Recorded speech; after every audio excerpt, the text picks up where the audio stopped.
I'm your host, and you're watching Onion News, and we're Onion News because we stink. And my co-host is Dylan, and I'm bringing to you some breaking news. Of the 2,500 people polled, 22% said they felt safer, and 41% said they felt extremely relieved when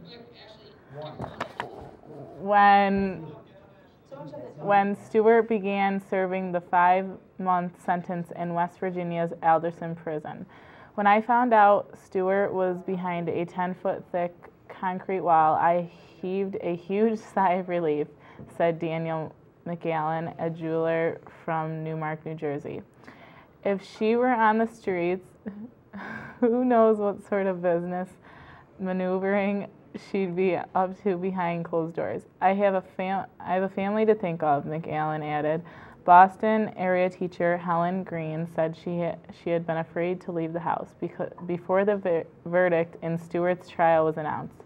Martha Stewart avoided losses of $45,000 by selling that stock, Green said. $45,000 if they didn't put her in jail for that. People would have taken to the street outraged. Citizens would have broken windows, overturned cars, and set fire to the courthouse. Even citizens who said they were only vaguely familiar with the Stewart case reported feeling safer after her conviction. I don't know the location aspects of it, but I know that Martha Stewart did something with the stock market. Chicago welder Marvin Mingauch said, I'm not sure if she was selling her own stock or someone else's, but I know that everyone said that it was wrong. I breathed easier when I found out she wasn't going to be doing any more of that again for 5 months. Of those polled, 62% said 5-month sentence was inadequate, with 46% of those believing that Stewart should have been in prison for 10 years or longer, and 3% expressing the belief that she has relief of a life sentence. Prosecutor Karen Payton Seymour said that in addition of the 5-month sentence, Stewart had been sentenced to 5 months of home confinement and 2 years of probation. Even after she's out of prison, she'll be kept under the watch, Seymour says. No one is going to forget what she did. And now over to Dylan with some news. Thank you, Ashley. In Colorado Springs, Colorado, Olympic Committee Chief Executive Jim Scherr announced Thursday that the risk of contracting Olympic fever, the virulent international strain of athletic obsession that sweeps the nation every 4 years, has dropped to a historic low. The once infectious strain is no longer considered contagious. Scherr said. This is largely because of a years-long immunization campaign in which Americans were exposed to related strains such as NFL fever, March Madness, and the NASCAR immunodeficiency virus. As a result, most American sports fans have built up powerful immunities. Just look at the once menacing NHL pandemic, which has been completely eradicated as of this year. According to Scherr, even children under the age of 12, a group once extremely susceptible to the fever, have been largely unaffected in recent years. Scherr warned that Olympic fever, which still affects hundreds of thousands in developing nations, could reemerge in America if New York City carries out its plan to build a sports complex on the disease-infested shores of the Hudson River by 2012.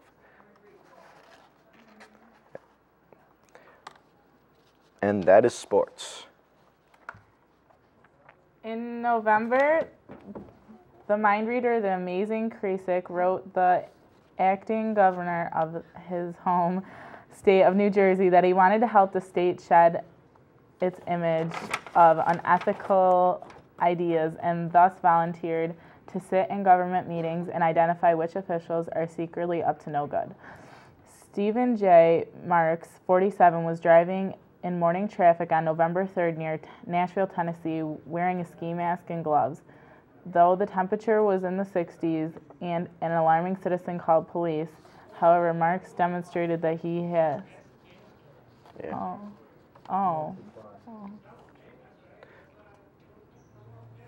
This is. Here's Kevin. Okay.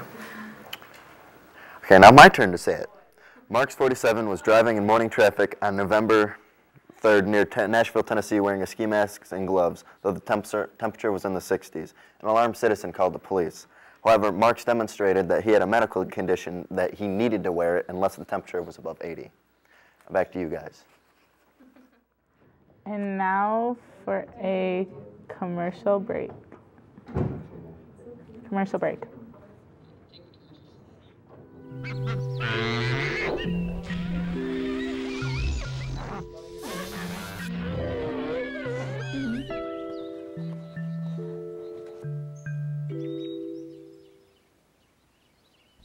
Things can get pretty ugly when you're bored. In an after-school program, you can find something way better to do.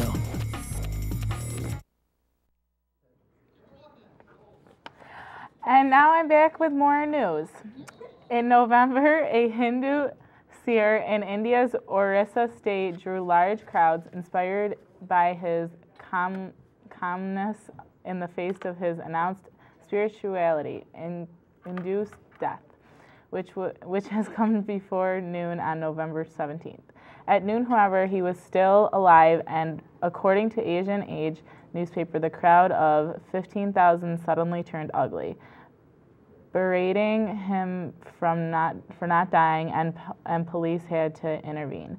The man, who is chief clerk of Seagram Ashram, told reporters, "I wanted to leave my mortal body, but I could not. Please forgive me." And now on location with Kevin again. Anyway, yeah, having a little mic problem here, so I'll just hold it here. Criminals who accidentally leave identification at the scene of the crime are, according to News of the Weird, no longer weird, but it was nevertheless remarkable that the night of November 4th in Rapid City, San Diego, 2 burglary suspects in separate incidents left ID behind. Both of them, Daniel P., Adder 25, and Brian W. Crawford 26 had apparently removed their pants for different reasons, leaving their wallets. I wouldn't do that. Evidence suggests that the reason Crawford had removed his pants after breaking into a law office was to photocopy his genitals on the office copy machines. I found this. Weird. This is yours, I think. Yep. Oh, thank you. Thank you. I was looking for that. No wonder why. All right, back to you guys. Now over to sports. Evan Rydell had made reference to his December 20 Scrabble victory over girlfriend Amy Vanderploeg about 200 friggin' times in the days since Vanderploeg reported Monday. Evan will not let that Scrabble game drop, Vanderploeg, who was 23, said. Constantly he'll say stuff like, "Do you need help reading that magazine article? I know your vocabulary isn't the best, judging from the round of Scrabble we played." Give it up already, Evan. The oft-alluded-to match, which took place at Vanderploeg's apartment, was a decisive 382 to 183 victory for Rydell, who needed less than 1 hour to dispense with his girlfriend of 3 years.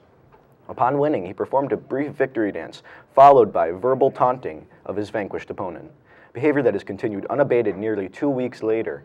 He works the word esteemed into conversation whenever possible, and then says, "Gee, I really like that word, esteemed." Vanderploeg said, "We are leaving right now to cover the presidential inauguration." Bye-bye. Have a good night. Thanks for watching our news. Maybe he still has his pants on. I doubt it highly.